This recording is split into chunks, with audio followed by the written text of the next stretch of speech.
Just wanted to let you know we're going to get started. Those of you who are still going through the line, feel free. Staff here will help you try to find a seat.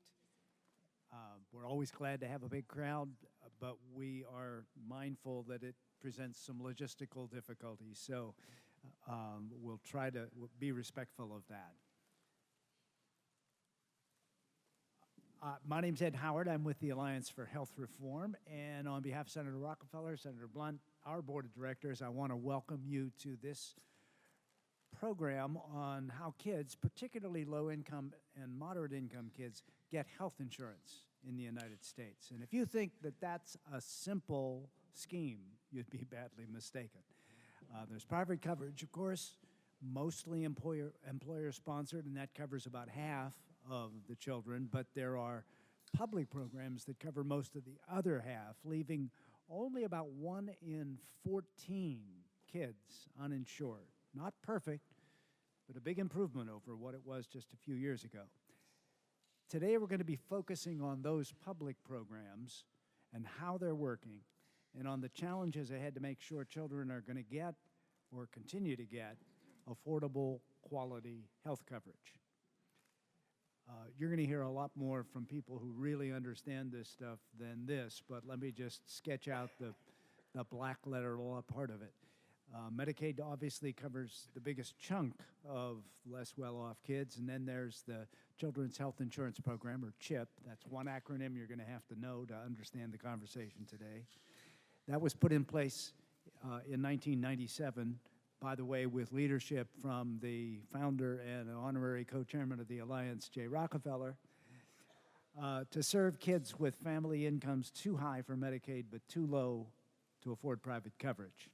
And then there are the subsidies available through the insurance marketplaces created in the Affordable Care Act. Now, how these components fit together, or don't, is one important aspect of today's discussion, as is a look at what's coming up in these programs and what benefits they might get or bestow under current law. Our partner and co-sponsor in this briefing, Kaiser Family Foundation, one of the foundation's signature programs, the Kaiser Commission on Medicaid and the Uninsured, has done tons of work, high-quality work on kids' coverage issues reflected in several pieces that are in your packets today. And we're pleased to have as co-moderator in today's discussion the Foundation's Executive Vice President, who's also the Commission's Executive Director, Diane Rowland. Diane? Well, thank you, Ed, and thank you all for being here today. This is a continuation of our many briefings that we've done over time on how to assure high-quality, affordable coverage for the nation's children. And since 1997, which is a long time ago now, CHIP has really been there as one of the cornerstones of the way in which we provide high-quality, affordable care to children just above the Medicaid eligibility levels, but still with need for some assistance. And clearly, one of the goals has always been to reduce the number of uninsured kids, and CHIP has clearly contributed mightily to that. But it's also helped to lay the foundation for how to enroll and retain children in coverage, how to provide quality pediatric specialty care to children, and it's helped obviously connect millions of children over time with affordable coverage.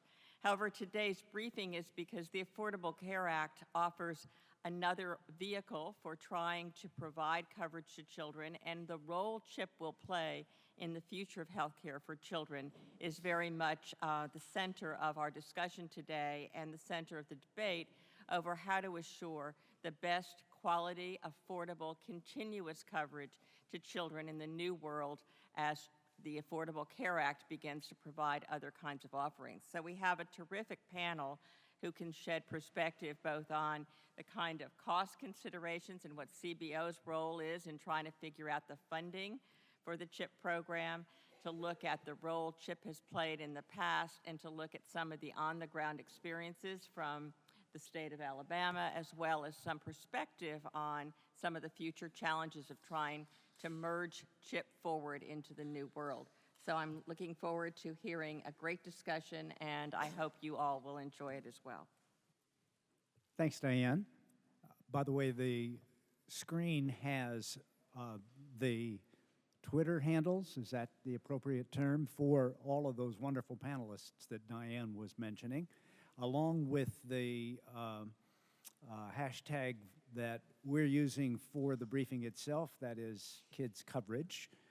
And you should feel free to tweet about the briefing as we go along here.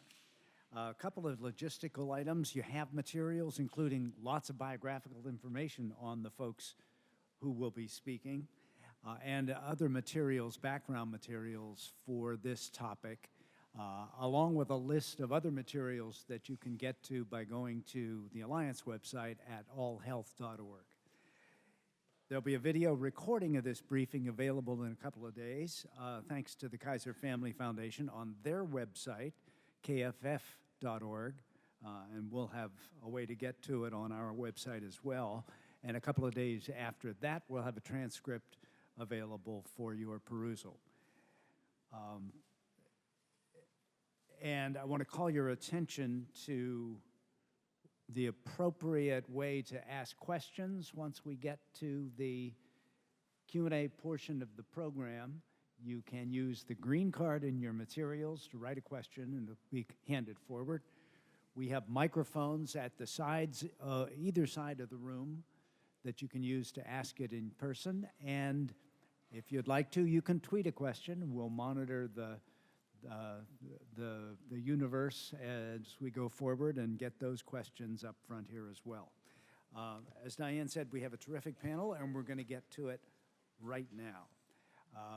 Leading off, on my far right is Robin Rudowitz, who's the Associate Director of the Kaiser Commission on Medicaid and the Uninsured, which is a major initiative of the foundation. Robin's been with the Commission for almost 10 years now, focusing in large part on Medicaid financing issues. She's been involved in a whole range of policy issues involving low-income populations.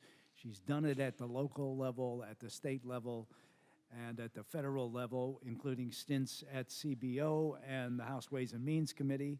And I'm pleased to say she's graced our platform on more than one occasion. Glad to have you back, Robin. Thanks, Ed and Diane, and good afternoon to everyone. I'm so glad to see so many people here. So my job is really to provide an overview of children's coverage and really set up the discussion for the other panelists, and of course, as the debate and discussion will continue on the future of the Children's Health Insurance Program.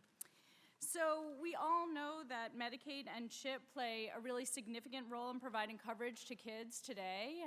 So the two programs together cover more than 1 in 3 children and just nearly 2 out of 3 low-income children in the United States. We know that also today the median coverage level for children across states is 255% of the federal poverty level. That's about $60,000 annually for a family of 4. All states really provide coverage for kids that exceeds the federal minimum levels, and there are 19 states, including the District of Columbia, that provide coverage to children at or above 300% of the federal poverty level. As Ed just mentioned, CHIP was enacted as part of the Balanced Budget Act in 1997, and it was really designed to build on children's coverage that was already being provided by the Medicaid program. So both Medicaid and CHIP are really state and federal partnerships to provide coverage to children, but there are some key differences that I wanted to highlight in the programs. The first is around coverage. When CHIP was enacted, states were given the option about how to provide coverage for children, so they could either expand their Medicaid programs or provide a separate program to cover kids, or do a combination of these two approaches. In terms of enrollment, it's also, again, as Ed mentioned, important to highlight and remind folks that Medicaid really provides significantly more coverage to children now, about 5 times more than provided through the Children's Health Insurance Program. And there are some key differences around financing and the entitlement structure of these programs. So in Medicaid, the entitlement is to both states and to individuals. So Any individual who's eligible for coverage is guaranteed to be able to enroll, and that financing is guaranteed to states in terms of their matching dollars. On the CHIP program, it's a capped financing program, so while the matching structure exists, once states reach their cap, then that is the available financing for the states. So the entitlement is really to states in terms of financing. Medicaid also provides a broader set of benefits to children compared to CHIP. The CHIP program allowed states a little bit more flexibility around premiums and cost sharing. So that's some of the differences, but really the two programs together, and again, since the enactment of CHIP and really with the reauthorization of CHIP through CHIPRA, there have been three main ways that CHIP and Medicaid have increased coverage to children. There was expanded eligibility, so when CHIP was enacted, states really expanded the coverage levels. There was also a big push to simplify enrollment and renewal strategies, and certainly as part of CHIP reauthorization, there were incentives for states to adopt additional simplifications to their eligibility and enrollment systems. And there was also a big push, particularly when CHIP was first enacted, to really do outreach and enrollment, which was new at the time, that there would be these large efforts to increase outreach and enrollment. And really the effect that that has had on children has really been increased coverage for those who became newly eligible. There was also a large increase in coverage for people who had previously been eligible for Medicaid but had not applied because of all the new outreach. And again, because of some of these new simplifications that have been adopted over the course of since CHIP was enacted, coverage for kids has become much more stable. In terms of making sure kids both obtain coverage and stay enrolled in coverage. So overall, this has really led to a lot more kids covered by these public programs and a large decline in the number of uninsured children. And that's pretty clear in this chart. When you look at what's happened since 1997, when CHIP was enacted, the rate for uninsured kids has really been cut in half. So the results are pretty clear in that. I think it's always also important to stop and say, why does this matter? And this slide clearly shows that it matters because kids who are enrolled in Medicaid and CHIP have much better access to healthcare services. So that is one of the primary objectives of the two programs. I also want to highlight a few other effects of coverage that will be highlighted in a brief that we plan to post later this week that really looks at a lot of the evidence around what has coverage meant for children in terms of Medicaid and CHIP. There's been a reduction in racial and ethnic disparities among children. There have also been a number of studies that show and point to improved outcomes for children related to declines in hospitalizations. Big changes in terms of out-of-pocket expenses for families and children that need care. And there's also lots of evidence of broader benefits related to coverage. So kids pay better attention in school, less absenteeism, et cetera. And this is, again, all highlighted in a brief that we'll post later this week. So there were a few changes that were part of the ACA that affected children that I wanted to highlight again in this overview. So the new efforts and requirements under the ACA for all states to really streamline and coordinate enrollment processes as well as to do outreach for new coverage is expected to really increase participation among children who are currently eligible, because the eligibility levels didn't really change for children under the ACA, but there is expected to be a large increase in the number of children who would participate. We also know from a number of studies and lots of research that coverage gains for parents will also affect increased coverage and enrollment for children. The ACA made a few changes to eligibility levels for children. One was to better align coverage for kids. So prior to the ACA, children under poverty would be covered at only 100% of the poverty level. And children below 6 would be up to 133% of the poverty level. So the ACA has requirements to align that coverage for children above 6. And there's also a maintenance of eligibility requirement to maintain coverage levels for children through 2019. In terms of financing, this will be the subject of much continued discussion on the panel. The ACA extended CHIP funding through 2015, and that's, of course, one of the big issues of why we're examining what will happen with CHIP because of the financing structure. And the law also includes an increase in the match rate for children through CHIP, an increase of 23 percentage points. In the ACA, there's also a number of children who will gain coverage through the new marketplaces as well. So then again, to just wrap up, I'm going to leave some very hard questions and leave them for the rest of my panelists to ponder through the rest of the discussion. But I think we're going to want to discuss, will Congress consider legislation? When will that legislation be considered to extend the funding for CHIP? There's going to be a lot of discussion about how long should the funding be extended and how much will all of that cost to the federal government. If funding is not extended, what happens? So what happens to current CHIP enrollees? How many would have other coverage? How many would be uninsured? Oops, I didn't mean to snap the slide so early. And we also want to know how CHIP compares to other coverage that might be available. So how would CHIP compare to other coverage in the marketplace in terms of cost sharing, premiums, networks, benefits, et cetera? And there's been a bunch of research to date on some of those topics that we'll cover.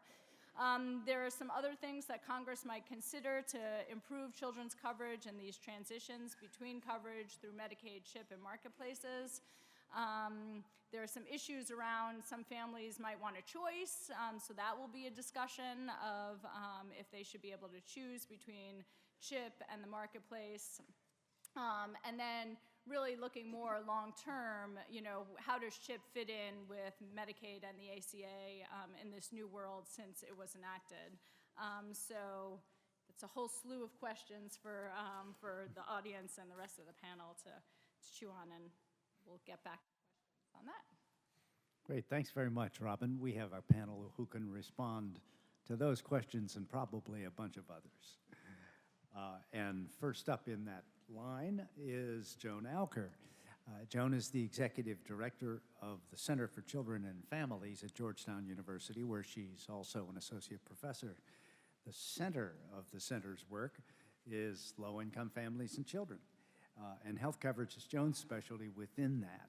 She's been working on issues affecting low-income Americans for more than 20 years, including recent reports on how we're doing in extending coverage to kids. So we're really pleased to, and I can't believe this is the first time, but to welcome you for the first time to an Alliance panel. Joan? Thanks so much, Ed. It's a pleasure to be here. I have enjoyed many a panel over the years. And I'm going to really pick up on some of Robin's questions, expand on some of the changes she mentioned in the Affordable Care Act. But just to highlight, I think, from the perspective of kids, as you saw from Robin's slides, it's important to enter into this discussion just recognizing that we've really, as a country, made enormous strides with respect to the coverage of children. We've seen that number go down by half since CHIP, working together with Medicaid, was first enacted. And I think that's a really important context because kids were very far ahead of where adults were, and that's why the Affordable Care Act really focused more on adults with respect to coverage expansions.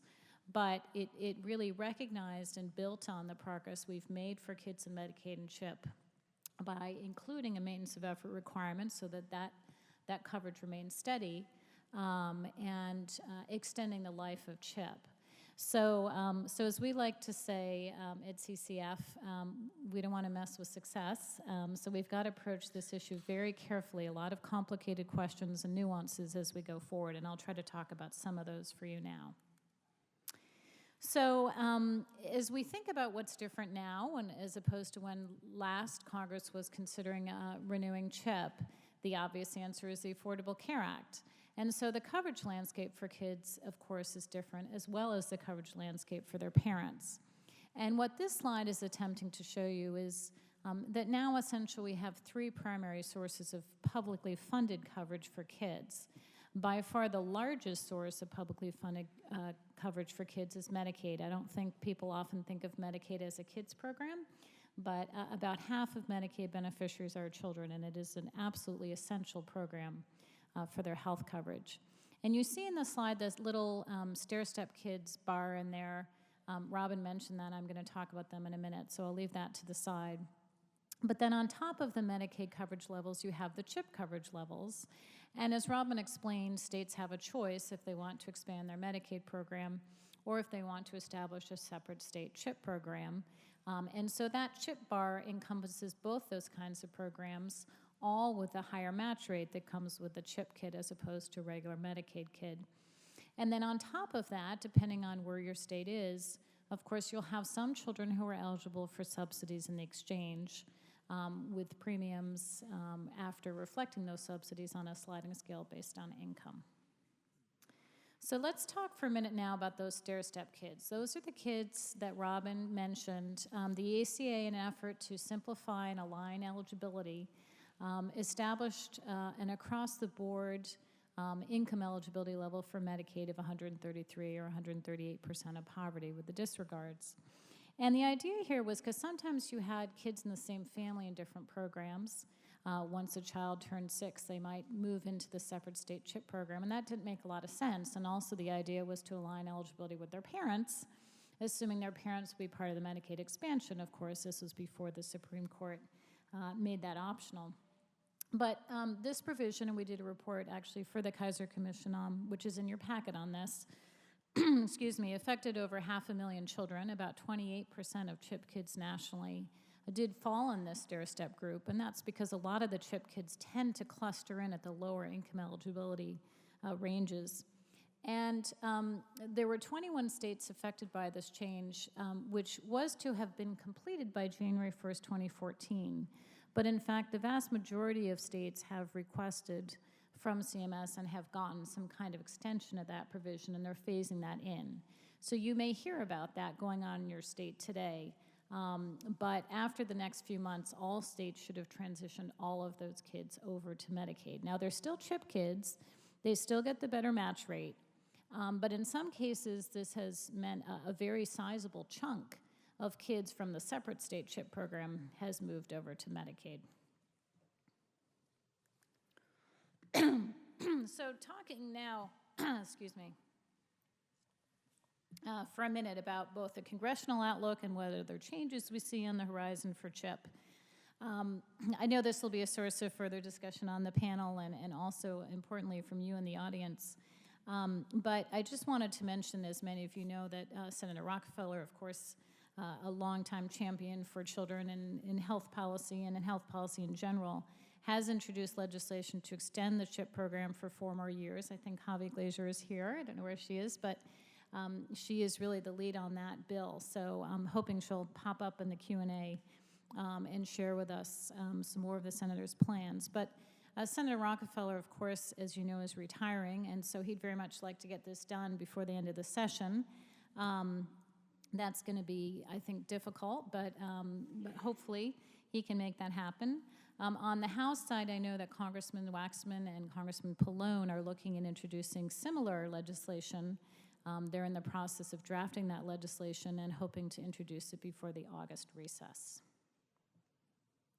So let's just talk for a minute about what would happen if Congress didn't act and funding ran out in 2015.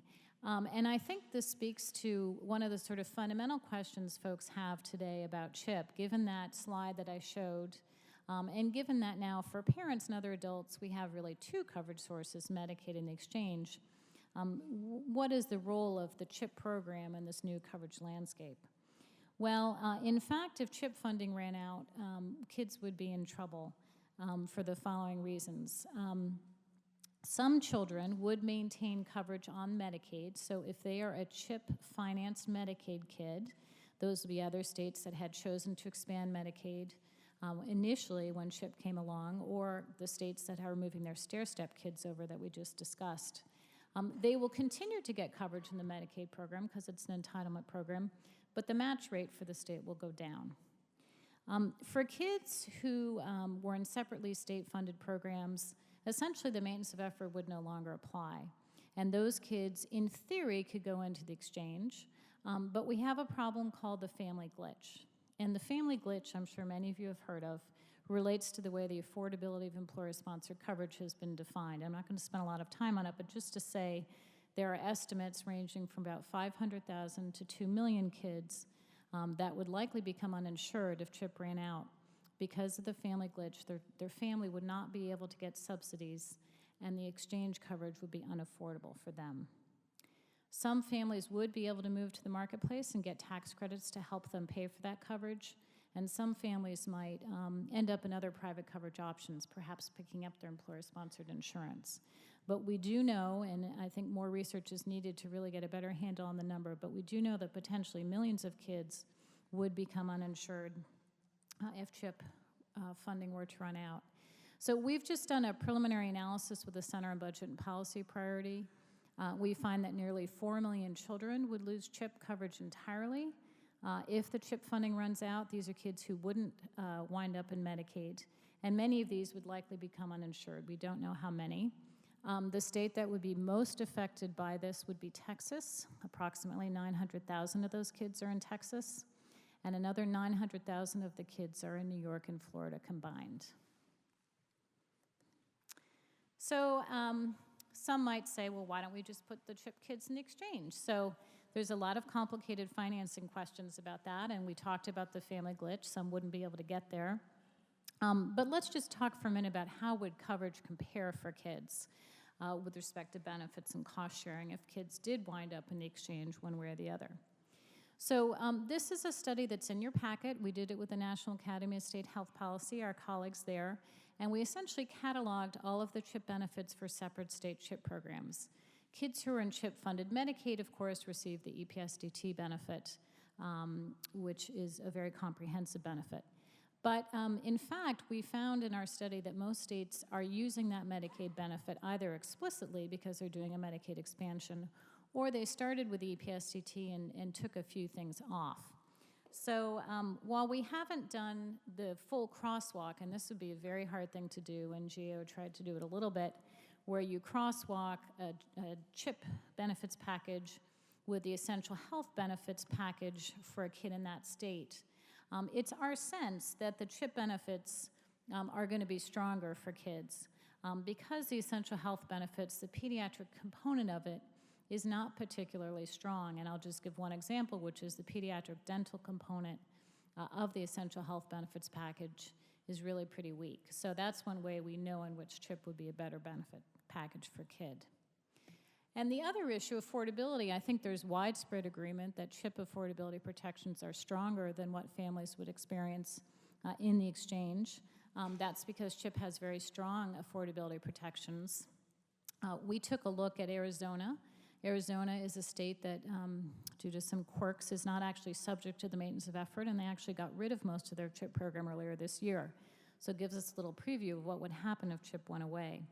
And we compared 3 kids with different health scenarios, looked at actual qualified health plans in the Phoenix area that they could sign up for, and compared them to what they would have paid under CHIP. And we found that in 17 out of 18 scenarios, the families did better. They ended up paying less when they were in CHIP. And we know that high copays and other barriers to care can really result in children not getting the care they need.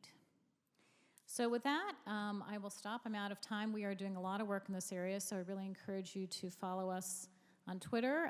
Our blog is extremely active on CHIP and other issues, and of course our website. Thank you. And extremely well written, I might add. Can I trouble you for the slide deal?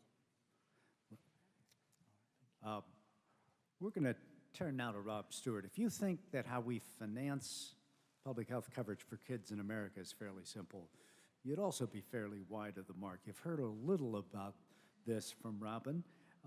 Medicaid and CHIP obviously play a part, as do some aspects of the ACA subsidies for private coverage, but how they interact, and this is more important than most other aspects of that issue, how much CBO says changes to the current law will cost, often shape the course of legislative action. Fortunately, we have a panelist with expertise on these sometimes complicated matters, and that's Rob Stewart. He's a principal analyst at CBO. His area of expertise includes developing estimates for the costs of legislation affecting both Medicaid and CHIP. He's also looked at these issues from the executive branch standpoint, having been part of HHS's Office of Health Policy. Rob is also noted for his ability to speak an English version of budgetese, and so we're really pleased that you could join us today. Okay, thank you. I will try to live up to that billing. This can be a complicated topic, so I will do my best to, in fact, speak English. My real mission is to try to answer what you could consider FAQs, or frequently asked questions, about CBO's budgetary treatment for CHIP. I want to start, though, first with just the financing essentials, just to make sure we have a common base of understanding before we move forward to the more complicated stuff. So as the slide says, for every fiscal year since the program's inception and through 2015, the statute has provided a total federal appropriation. That funding is known as budget authority, or BA. The law also specifies a formula for annual allotments to states. The formula works like this. In even-numbered years, that's 2010, 12, 14, in even-numbered years, the allotment to each state is based on the prior year's allotment grown by two factors. One to account for the growth in national health expenditures and one to account for the growth in number of children. In odd-numbered years, 9, 11, 13, 15, the allotment to each state is based on prior year spending grown by those two factors. So that's an important feature, because it means that the amount of funding that states receive in the allotment should very closely match the amount they actually need to operate their programs. It also means that the total amount of the federal appropriation doesn't necessarily get allotted to states. And you will see why that is important in just a moment. But I do want to mention that once states have an allotment, they have 2 years to spend it. All right, so this table shows the budget authority versus the allotments. Don't memorize the numbers. Look at the relative size of the darker blue and lighter blue columns.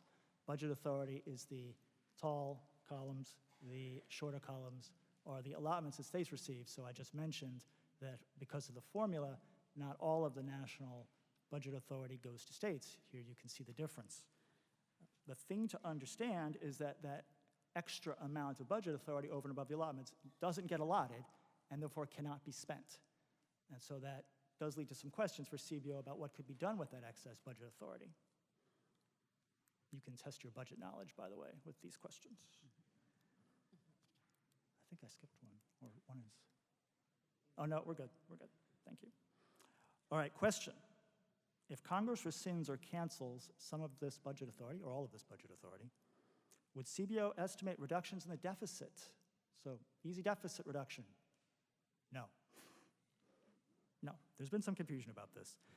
Because that budget authority is not expected to be spent under current law, rescinding it would not be expected to affect spending or the deficit.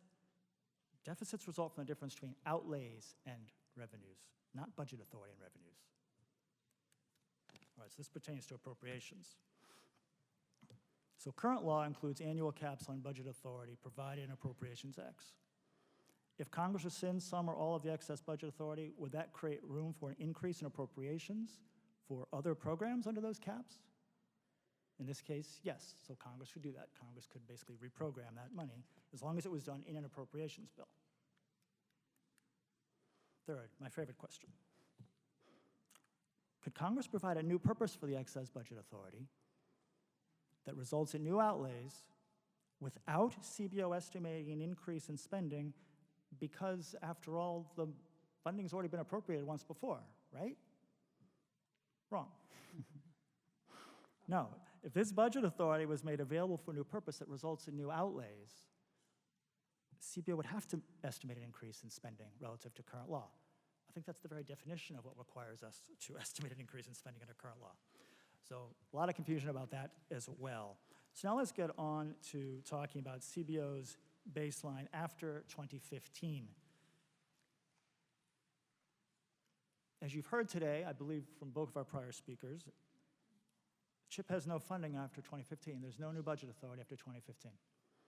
But if you went to CBO's website and downloaded CBO's budget table for CHIP, you would see something that looks like this slide. And if you can see the numbers, in the slide and look at the Budget Authority row, you would notice that there aren't zeros after 2015. There are these $5.7 billion figures. And so you might wonder what these numbers are doing there. And that would be a good question. And we're so glad you asked, because we get asked that a lot. And you see, the law actually requires CBO to extend in the baseline any program that expires or loses its funding if two conditions are met.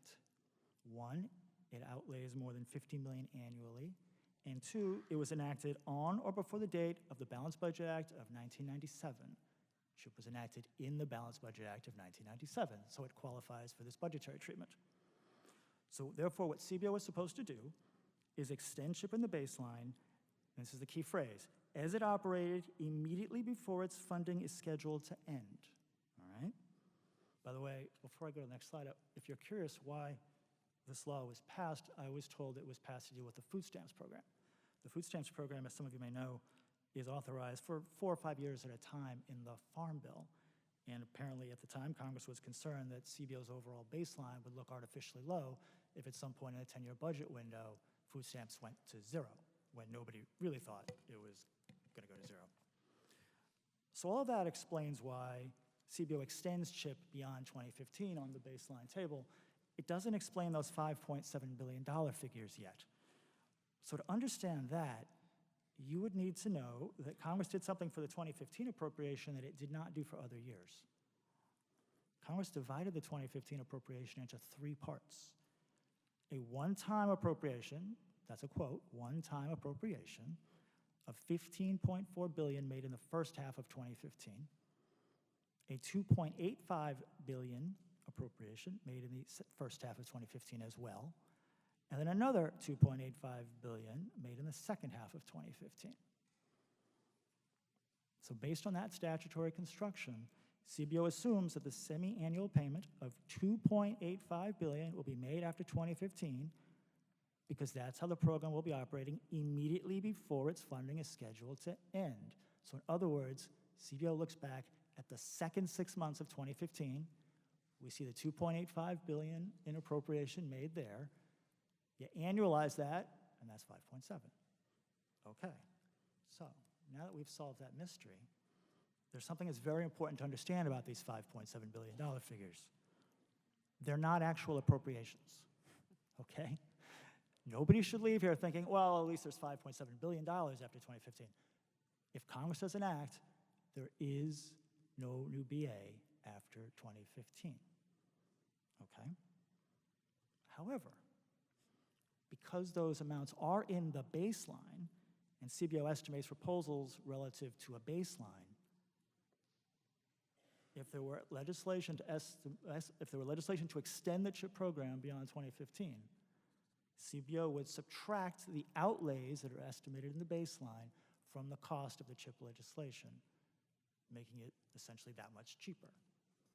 So I hope that clears that mystery up.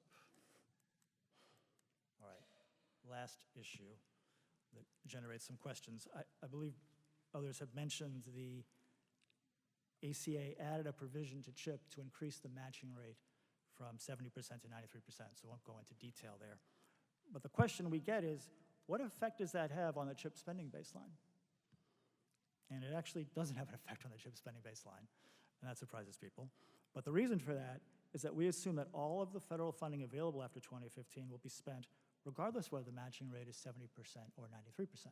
The federal funding may spend more quickly because the federal government is spending 93 cents on the dollar instead of 70 cents on the dollar, but the total amount will be the same. And again, just to be clear, when I say the available funding after 2015, I am referring to some 2015 funding that remains unspent at the end of 2015 and bleeds over into 2016 that will not last states long. I'm also referring to the $5.7 billion that I said is not actually available to states, but is in the baseline. And again, we're talking about the baseline. All right, the last thing to know about this provision that increases the matching rate for CHIP is that if CHIP were extended such that it were fully funded to cover every child that's eligible and applies, that the cost of the CHIP program would be about 1/3 higher than it would have been in the absence of this provision. Now, on the flip side, the cost to states would be about 77% less. And in fact, I looked up Alabama's matching rate, and for 2015, it is projected to be 78.29%, which means that the federal share for Alabama would be 100% if the CHIP program were extended beyond 2015, which means the state share would be 0. And I think that's the perfect segue to hand the mic over to Kathy. Thank you. Nicely done, Rob. As Rob said, the final speaker is Kathy Caldwell, who does not deal in only nationwide policy assessments, although she certainly is active in a number of national efforts to improve both the breadth and the quality of coverage available to low-income kids. She directs Alabama's CHIP program, the Bureau of Children's Health Insurance, within the Department of Public Health. The Bureau's All Kids program covers more than 85,000 children in the state. She's been with the Bureau for over 15 years. And I'm pleased to say she also is a repeat offender as an Alliance panelist, and we're very glad to have you back. Kathy? Thank you. I'm glad to be here.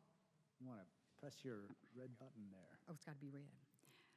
So, Rob, that's great news about the 100%. If we get funded. And it's actually really, really difficult to explain because a lot of people in our state have done the math. And so they'll say, oh, wonderful, CHIP is funded at 100% federal after 2015. And in my mind, it's pretty much either 0 or 100, you know, and so that's pretty hard to explain. But I want to talk a little bit about the Alabama CHIP program, just to put a state face on what we've been talking about today, touch on some of our successes, and touch a little bit on what may happen if CHIP funding goes away. So all of this from an Alabama perspective. All Kids is the name of our separate CHIP program. I believe Robin explained about how a state could either expand Medicaid or have a separate CHIP.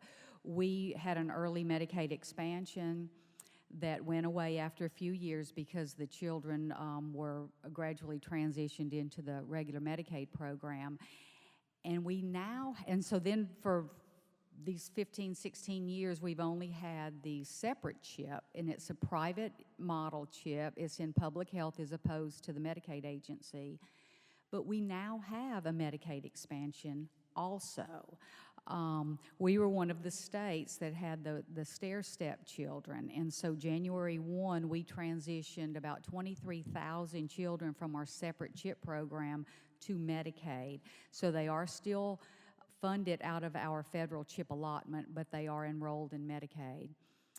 So Alabama's program serves uninsured children above the Medicaid income level up to 300% federal poverty level, which has now been converted to 312% federal poverty level, which that's because of a provision in the Affordable Care Act.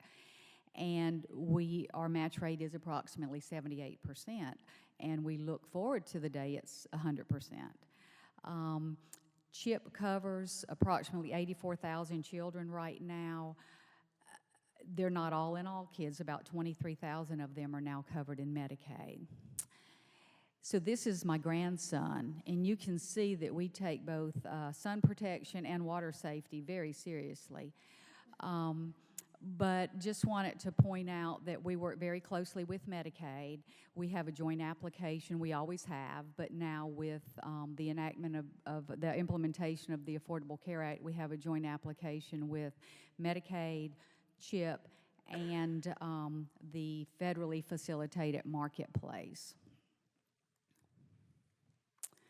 And I don't know this little girl.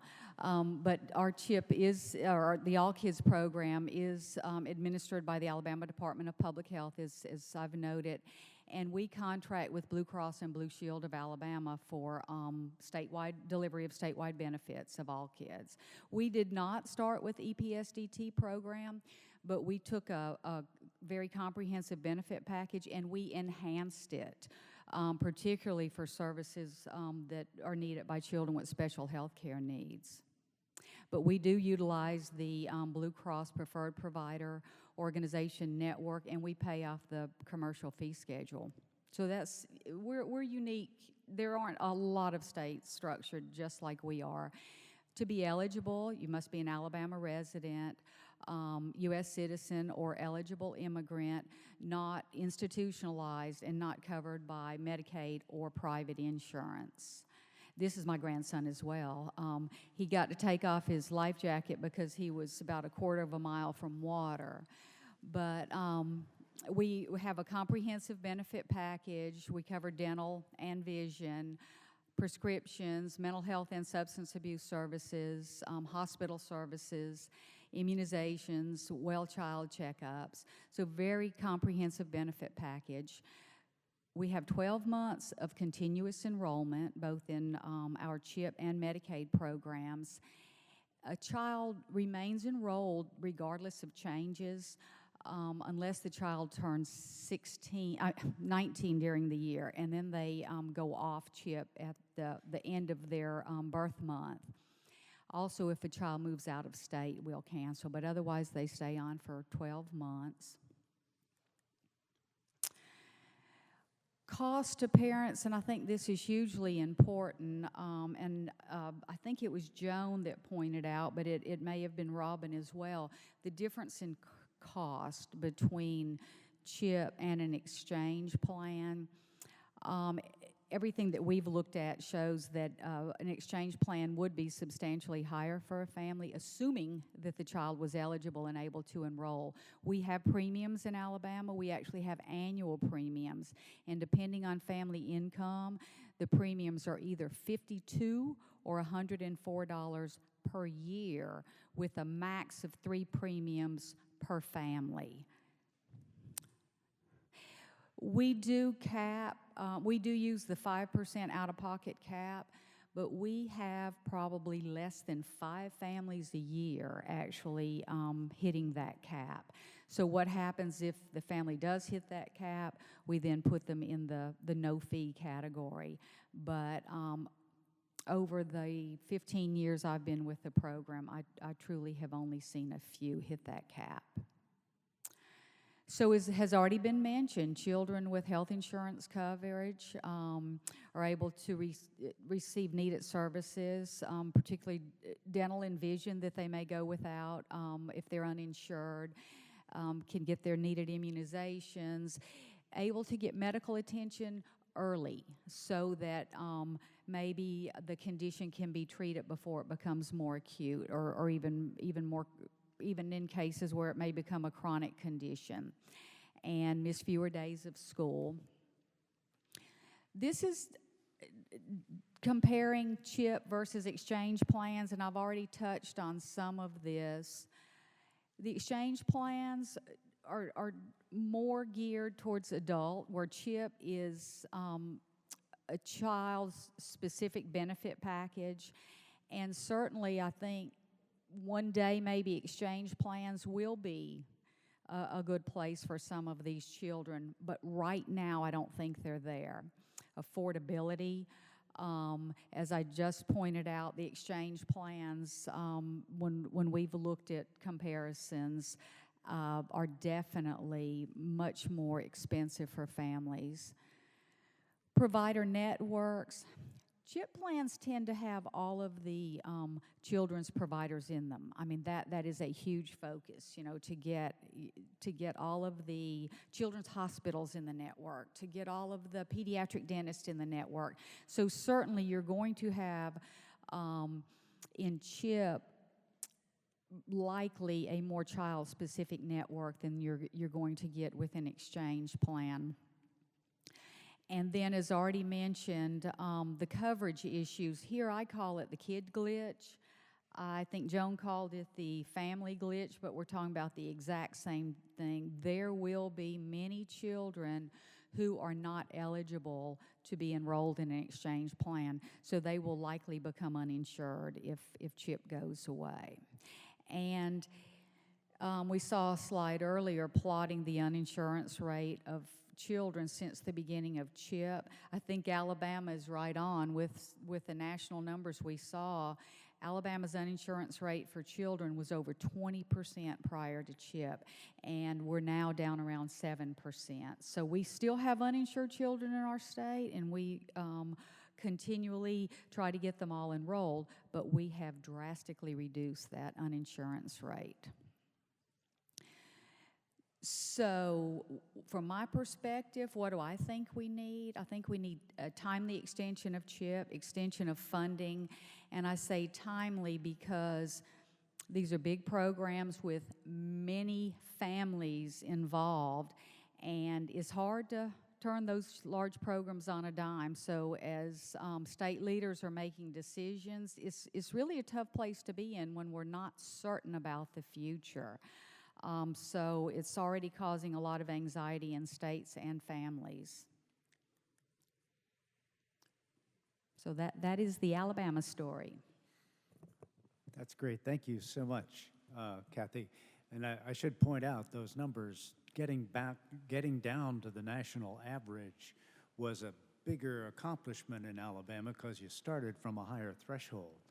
And I should say that the very first briefing that the Alliance did on the CHIP program back in the late 90s featured the director of the Department of Public Health from Alabama, who was even then launching an aggressive program to try to get as many kids signed up as possible, and they've been doing it ever since. So congratulations. Now we get a chance to hear the questions and comments that you might have. As I mentioned, you can use one of the microphones that are at the sides of the room. You can fill out the card, the green card in your packet and hold it up as the lady is doing right there. Or you can tweet a question. Kids coverage is the hashtag. Let me get started. Let me just, if I can, and Diane, you should chip in too. Kathy, you mentioned that you've moved from a number of kids from CHIP to Medicaid as a result of the ACA changes. And I wonder, in your specific case, how smooth that transition has been. And I would ask Joan and Robin if they have any comments on the broader experience in the other states where that's happened.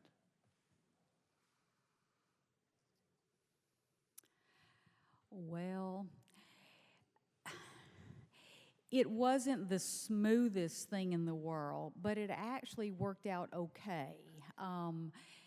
We had a lot of anxiety because we do use two different networks. The Blue Cross network that the All Kids program uses is more comprehensive than the Medicaid network, particularly around things like dental and behavioral health. Since these children were in families with incomes right at the dividing line between Medicaid and CHIP, we learned that many of these families had experience with Medicaid. So I don't think it was quite as hard a transition as it could have been. And we did transition them all on January 1. So truly we've had very few comments from families objecting to the move or having a difficult time finding providers. We worked on it for about a year ahead of time. So I'm not saying that it was perfect, but I think when it was all said and done that it actually was okay. So just a couple comments on that. I think in any transition, there's always concern that some kids might get lost and what are the changes going to be. And certainly the provider network issue has cropped up in some states.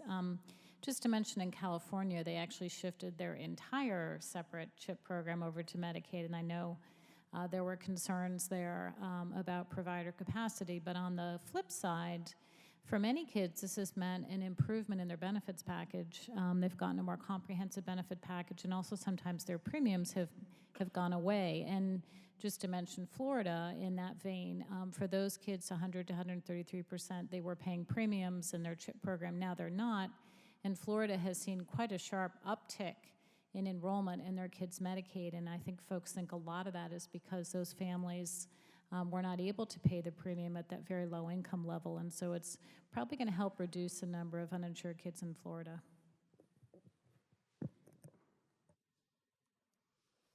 We have a question from the field. What level of oversight does HHS provide over the CHIP programs in the states? Do they approve the benefit package and structure? And aren't they also responsible for approving and reviewing whether the CHIP plans meet the new exchange plans?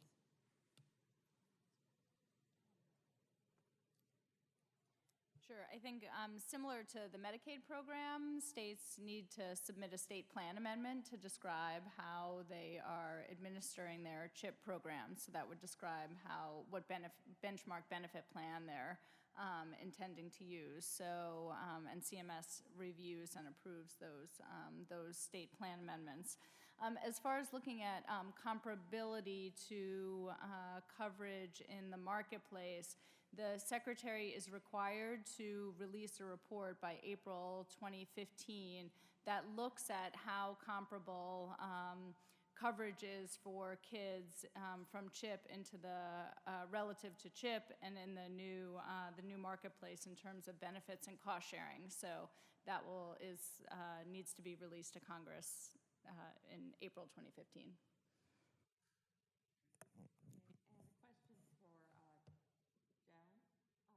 States' performance? Are there statistics that are used to determine whether the allocation is appropriate to how the states are performing? So Rob, I think, did a fantastic job actually talking about how the allocations are working in CHIP. And in the early years of CHIP, we had a fair amount of kind of mismatching going on, and sometimes we had a few instances where states ran out of money. But we haven't seen that in a while since we've moved to the new formula. So Rob, maybe you want to comment on that too. Yeah, sure. So prior to CHIP's reauthorization in 2009, the allotment formula was quite different. And CHIP was a bit notorious for the disconnect between the amount that some states received and the amount that they actually need. And so there was, and actually still is, a provision in place in CHIP that if a state doesn't spend all of its allotment within 2 years, then it can be reallotted, redistributed it's called, to other states. Because of the new formula, which much better matches the allotments to state needs, that no longer happens. Actually, there hasn't been a redistribution in years. On the flip side, there is a provision in place in the current formula that I didn't mention because it almost never happens as well. But if a state actually ran out of allotments, all allotments, so it literally couldn't continue, there is a separate appropriation called the contingency fund that it can access to tide itself over. It's a limited pot, but as of today, I believe one state has needed to use it for something like $20 million. So the formula is a much better match. In terms of state performance goals, though, I'm not aware of any. And I'm going to harken back a bit to my HHS days. And there are certain performance measures that states are supposed to report on. Kathy can maybe speak to that. But I don't believe the funding is actually tied to it. I've never heard that any state was penalized or on the flip side, received any bonus based on their performance. I think the question might be referring to the performance bonus fund. Oh, performance bonus is. If states do certain things that simplify and streamline eligibility, they can get additional performance bonus I funds. apologize. I was answering an entirely different question. But hopefully what I said was somewhat useful anyway. So this is almost a briefing in and of itself, but I will do a short version. So there is something in CHIP called the there used to be something in CHIP called the Performance Bonus Fund. And it was added in the reauthorization of 2009. And the short version goes like this. If states adopted 5 of 8 administrative procedures that were intended to enhance enrollment or retention, things like continuous eligibility, removing assets tests, I don't remember all 8, but there was 8 of them, and they picked 5 of 8, they qualify to potentially receive a performance bonus. At that point, then they have to meet certain enrollment targets. And if they met certain enrollment targets, they would receive a performance bonus. What has been interesting, though, is that this whole story that I told on my second slide about the mismatch between total budget authority and allotments, the difference used to go to the performance bonus fund. And the performance bonus fund at one point had many billions of dollars, but the outlays from the performance bonus fund, the bonuses that states actually earned, has been on the order of 100 million. So I think the most recent year was maybe around 300 million. So nowhere close to the amount of money that was actually sitting in the fund. So Congress has actually been rescinding the money. They've rescinded many billions of dollars in the last 3 years. So that's the one place where there are some performance measures. Hi, my name is Kelly Piquet. I'm from the National Coalition on Healthcare. I would like to thank all the presenters for your presentations. The National Coalition on Healthcare firmly believes that extending financing for CHIP is vital. Extending financing this year is vital to ensure that children in the United States continue to receive the health care that they need. My question for the panelists is, what do you all believe are the largest barriers to successfully extending CHIP financing? And then number two, what can organizations like the National Coalition and other advocacy organizations do to support extended financing?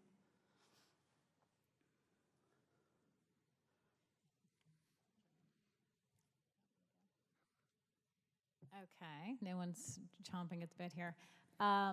So I would say I am guardedly optimistic that CHIP funding will be extended. CHIP has been a very popular program. It's been a program with a lot of bipartisan support over the years, both at the state and the federal level. And I think, you know, we all know that there's a lot of turnover here up on the Hill, particularly among the staff. And so I think it's really important now to be educating folks about the role that CHIP and Medicaid are playing for kids, just as we've been doing here today, and seeing what an amazing success they've been working together to reduce the number of uninsured kids. And I think because we face the prospect of potentially millions of kids becoming uninsured if CHIP were not to be funded, that I don't see really either party wanting to make that happen, but perhaps I'm overly optimistic. I mean, I would, to state the obvious, is the biggest barrier is probably that not a lot of things are getting done up here. Well, the question here that follows up a little on that, though, is what additional funding is needed if CHIP is to be reauthorized? What level of funding are we talking about as a total per year increase? And are any changes to the CHIP program also being seriously considered as part of extending the funding?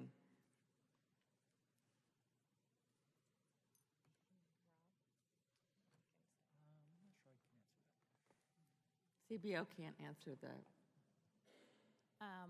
they haven't done the estimate yet. Okay, so, and I don't want to pitch it to you, Diane. I was just going to say a couple things, which is we did get some numbers from the MACPAC report. I don't know if, Diane, you want to talk about those, but we don't have an official score or estimate yet from CBO. I think recently, as many of you know, MACPAC made a recommendation to continue CHIP for 2 years with changes needing to be made to marketplace coverage, so before kids would get moved over there. And there are some numbers in that report. So can we talk about those? I can't talk about that. Actually, Okay. CBO did the estimate, so they can talk about it. Well, I can talk a little bit about what we did for MACPAC. The original question, in terms of how much is actually needed, is not something we can really comment on at this point. I think it's way too preliminary in the process. We need to see legislative language. And just so people here know who aren't as familiar with CBO's workings, we have very strict confidentiality rules that we have to abide by. And so only at a certain point in the process are we allowed to start talking publicly about legislative language we've reviewed, estimates that we've done. So we'd have to be very guarded about what we can and can't say.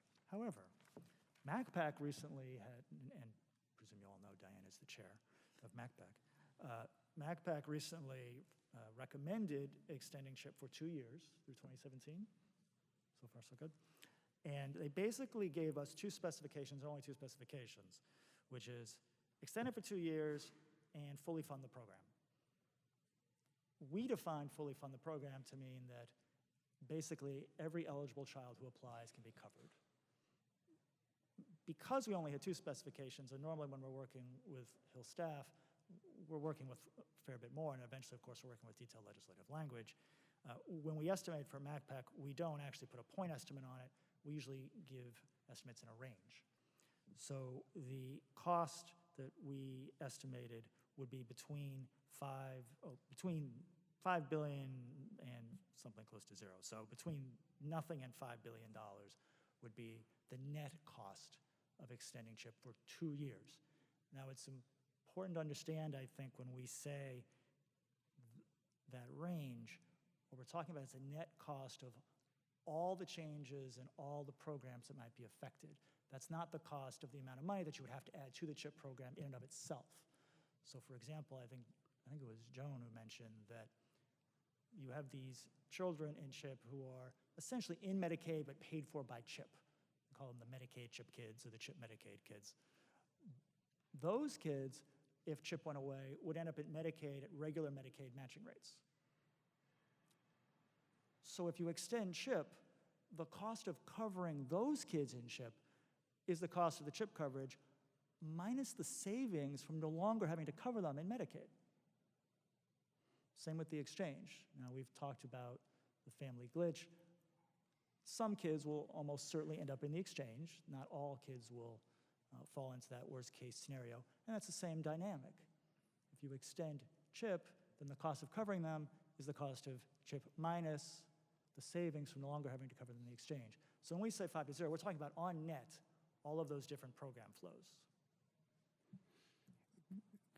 If I can just sort of stimulate Rob's thinking along these lines, I call your attention to one of the slides that you did use in which you estimate the outlays in 2015 at $12.5 billion under current law, right?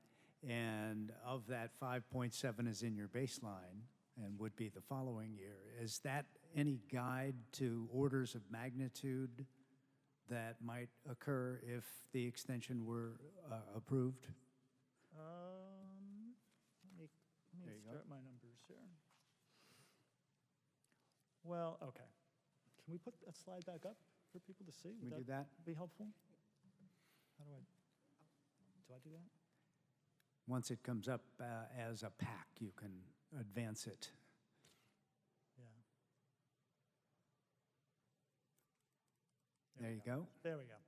All right, so again, this looks something like CHIP's baseline table made to fit into a PowerPoint slide. So in 2015, you see the estimated outlays are $12.5 billion. Now, that is an estimate, and that does depend somewhat heavily on what happens to CHIP enrollment under the ACA. So there's a mandate, there's an employer mandate that eventually will be implemented. There's something that is called the no wrong door policy. If people are familiar with that, it was no matter which eligibility office you walk into, Medicaid, CHIP, or an exchange office, you eventually get to the right program. At the moment, that is not working well. But we do assume eventually it will work. The technical glitches that have been solved so far haven't solved that, but we presume at this point they eventually will.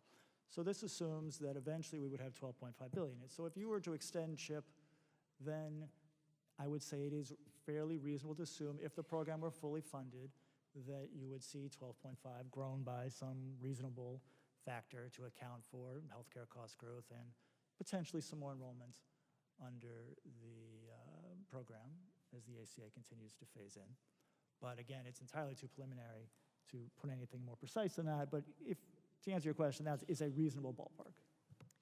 But I think it's important to recognize that in the future, if you don't change the bump up in the matching rate that would give Alabama 100%, those dollars would be expended faster than under the current matching rate scenario. That's correct. So, right. So you would cover fewer kids. You might not cover fewer kids. It depends how much you put in the allotments and how much you put into the budget authority and then how much got distributed in the allotment formula. So that depends on the specifications. But you're right. The prior comment about the program would cost 1/3 more when the presence of that FMAP increase still stands. We have someone at the mic here. Hi, I'm Bob Hall with the American Academy of Pediatrics. Really great to have so many folks here in the room and an amazing panel. Thank you guys so much for putting on this briefing. One of the things that we've always advocated for is for the Congress to know what they're buying when they're putting forward funding for issues. So whether in CHIPRA it was the creation of MacPac or significant unprecedented new funding in quality improvement that came forward as part of CHIPRA. I'm wondering if you all have any perspective on whether or not some of that quality improvement funding might be extended or continued. And then if there are other good ideas that we might, for children generally, that we might be able to put into reauthorization or a refunding or whatever you want to put it, new ideas that might be on the table after the ACA came forward.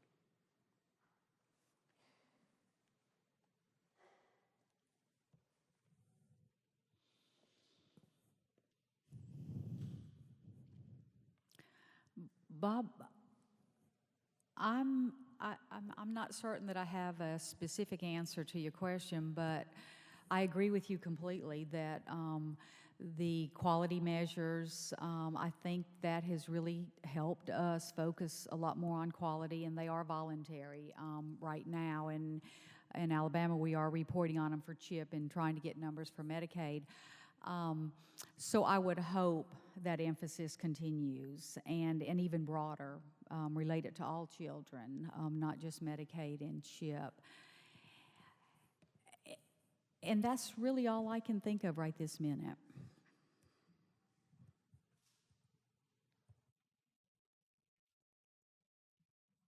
So I would just say a couple of things. I mean, one is to point out that I think last time when we did CHIP reauthorization, there were a lot of changes that were made, many of which we thought were very beneficial.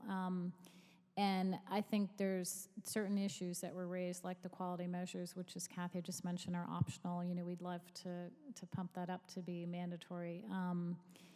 But it's important to recognize that we have to think about kids' coverage both in the context of the Affordable Care Act and essential health benefits. We feel like the pediatric essential health benefit is kind of weak. It hasn't been implemented really as Congress intended. We'd like to see that pumped up. So there are some changes in CHIP, but also some bigger changes we'd like to see. But just to note, I think it is important to stress, and I think that Robin mentioned this at the outset, that CHIP is actually permanently authorized. So we don't actually need to reauthorize. We just need to extend the funding. And I just mention that because you know, given the complexity of life up here, I think extending the funding is a simpler task than what would be the better thing to do, obviously, would be to try to make improvements to the underlying programs.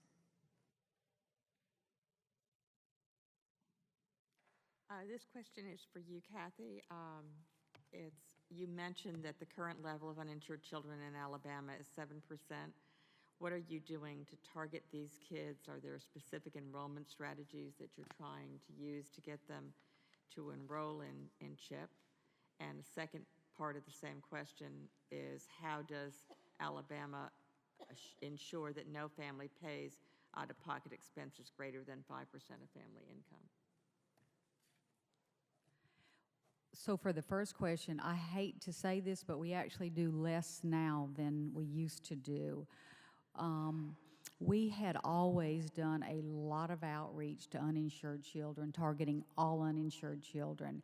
And then they were enrolled in the program for which they were eligible, CHIP or Medicaid, and most of the uninsured children in our state are eligible for one of those programs. Because of state budget deficits, about 2 years ago, we stopped all of our outreach. We have seen a slight decline in enrollment because of that. A lot of our community partners stepped up and continued the activities that we used to do from a state perspective. Our goal is still to reach and enroll all uninsured children.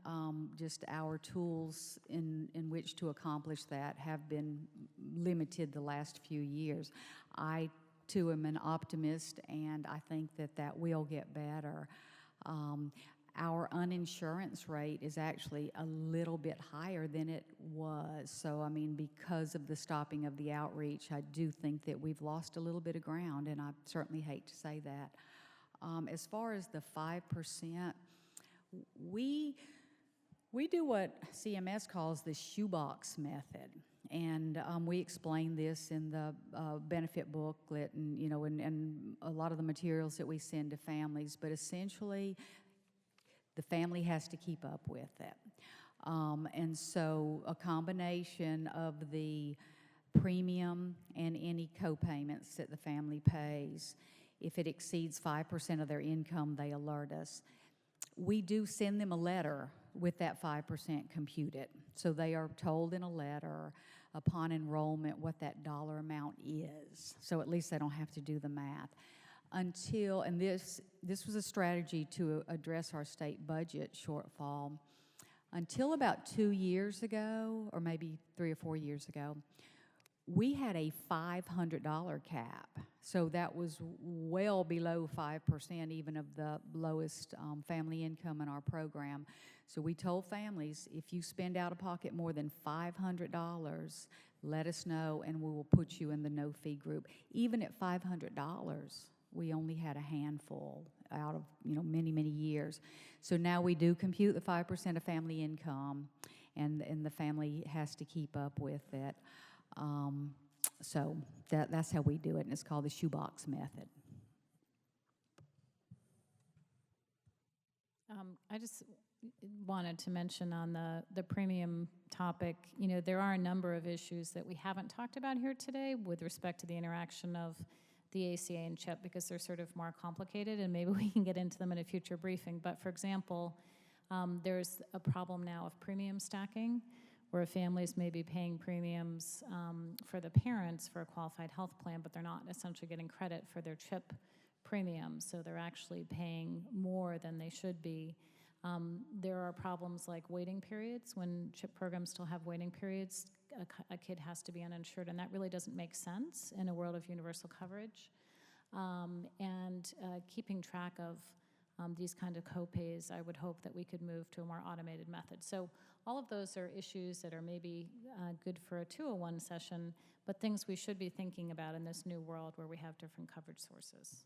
And actually, if you want more information on all of those topics, the March report from MACPAC dealt with the premium stacking and the waiting period issues, as well as the June report, which recommended the 2-year transitional extension of CHIP funding.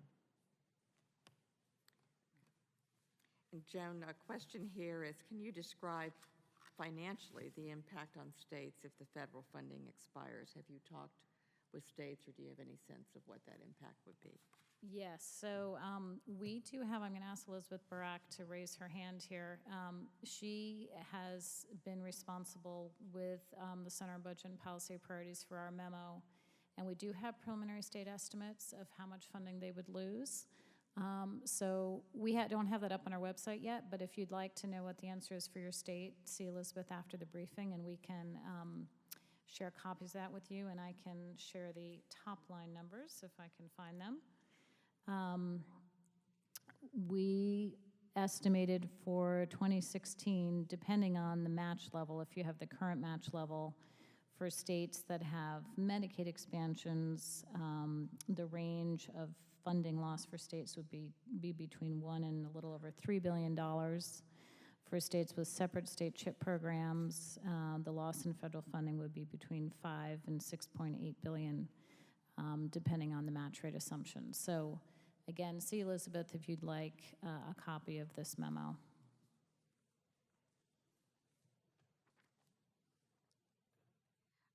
For the federal government, does it cost more or less to cover a child through the exchanges with subsidies through CHIP or Medicaid? The answer doesn't have to be given, but they want to know what resources could one look at, and what are some of the complications of trying to make that comparison?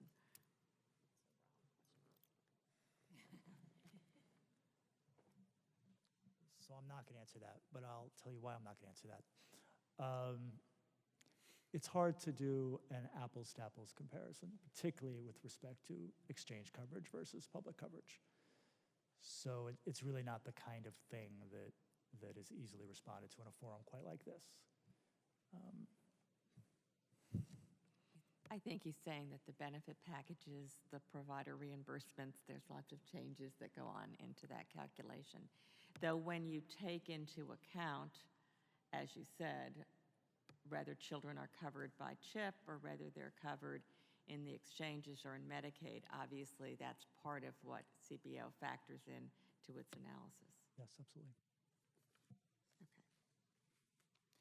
The next question we have is really a different flip side of the CHIP debate, and that's what would have to be done in the ACA to exchange coverage to make it more palatable for coverage of children so that you could smooth some of these transitions. So just to pick up on a couple things I said in my presentation, I think we feel like the essential health benefits, the pediatric component of that benefit package really needs to be strengthened. It's actually our hope that the administration has said they'll be taking another look at the essential health benefits for 2016, that they will look at this question because it's our sense that what the congressional authors of the Affordable Care Act intended for that piece of the essential health benefits could have been implemented a little more robustly by the agency. So that's certainly something Congress could look at, but it's also something I think the administration has some leeway to look at on their own. But the other question, I think the affordability question is a more difficult one.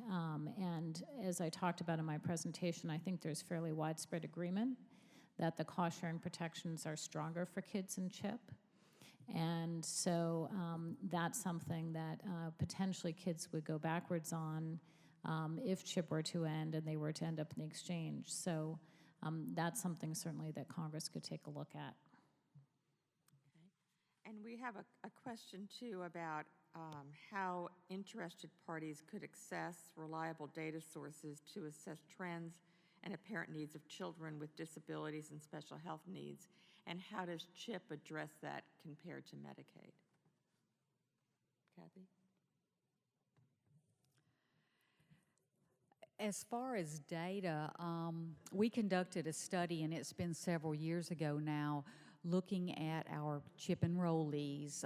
Surveyed parents had the University of Alabama at Birmingham School of Public Health conduct a survey, and we found that the vast majority of needs of our enrollees with special health care needs were met in our benefit package. I mentioned a little while ago that we took a benchmark benefit plan and then we enhanced it, particularly for services for children with special health care needs, and we partnered with 2 state agencies, the Title V Children with Special Health Care Needs entity, and then our mental health agency. So from an Alabama perspective, I am not saying that our CHIP covers everything that would be covered in EPSDT, but I am saying that for our enrollees, the vast majority of needs were met. Many of the children even that come through our program that do have needs beyond what CHIP offers, they become Social Security eligible and end up enrolled in Medicaid, so we're certainly a partner in that. From a national perspective, I'm not sure where you could access those data. I'd certainly be glad to share the study with you that we conducted in Alabama.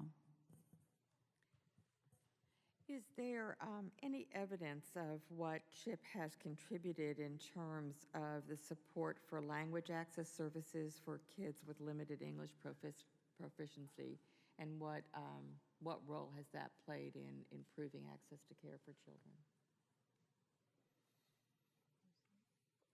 I'm not sure about the language access. I'm hoping Robin maybe is familiar with something. I was just going to make a quick point on the special needs kids. 2 things. One is to say that in our report that we did with the National Academy of State Health Policy, we did look at things like habilitative benefits that are really important to kids with special needs, so at least you can get a sense of what's in the benefits package. A lot of times it's hard to actually get good data for CHIP specifically that's not broken out from Medicaid. with respect to kids with special needs. So I think it's actually an area that we don't know as much as we'd like to know. But certainly the kids who are the most severely disabled tend to wind up on Medicaid. I mean, and I would just say that I'm not sure about the language access piece, but there is evidence that shows that Medicaid and CHIP have played a significant role in reducing racial and ethnic disparities in access to care. So part of that is probably application and language access that was part of that effort in expanding coverage. Well, I just want to tell folks, you will recall, going to end the program in just a couple of minutes, so we don't have time for many more questions. While you are listening to this final exchange, maybe I could ask you to fill out the blue evaluation forms as you're listening to the Q&A. Diane, do you have one last question that you wanted to get in before we leave? I think the final question goes to the heart of what we've discussed all day, which is, does CHIP funding need to be maintained at its current levels, or can it be adjusted as more and more families begin to purchase coverage through the exchange? And I think the whole issue is, how do you fit CHIP into the new world of the ACA and the exchanges and the Medicaid changes, and how does that differ, of course, by the expansion states and the non-expansion states? So that's the issue that we're giving back to Congress to deal with. Absolutely. Sounds like we got right back to Robin's questions in our last slide. And I suspect we'll have to do a CHIP 201 if we're going to be able to address all of them. Do you want to chime in before we do that? I mean, I think we'll have to watch to see what evolves in the legislative debate around CHIP, and see what happens with the bills that have been introduced and are being worked on, and particularly around the timing, and if there's any debate or negotiation around those, to see what ultimately happens. But I guess I would close by saying we also know that from a state planning perspective, knowing what the future looks like is very important, because many of the states have either built into their budgets the expectation that CHIP is being extended, or are actually having to make plans for what they would do if it's not. Pretty good description of what your duties are. Those of you who are going back to your congressional offices to take a look at these issues, read the background materials, and make use of the list of experts and sources that we have listed for you in the materials. Thank you very much for staying with us in what was a really complicated situation being described by lots of good folks.